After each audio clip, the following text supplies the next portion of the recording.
आस्तान नजीब साहब शिगिर्द कर रहे हैं जी सामी और ज़हरानी नु उस्तादी शागिर्दी की ये तकरीर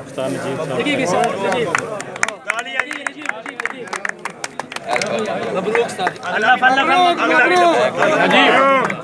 जल्दी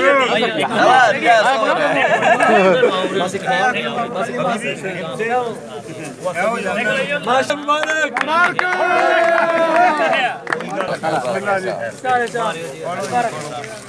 अकबर साई साहब शागिर्द कर रहे हैं जी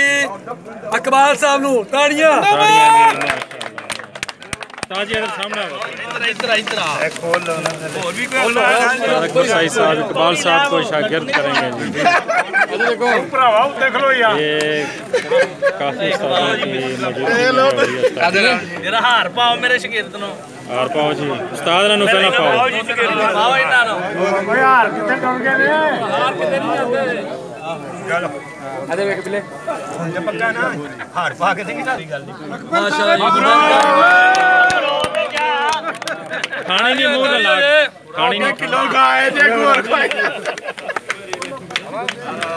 हां जी और शादी हार से कर दो हार से इतना काम उस्ताद जी हम लड्डे क्या पा करने उस्ताद जी की हो हां जी शुरू करो शागिर्द नु करन दे ना मेरा शागिर्द तो कर लेंदे हो हमारे पास करो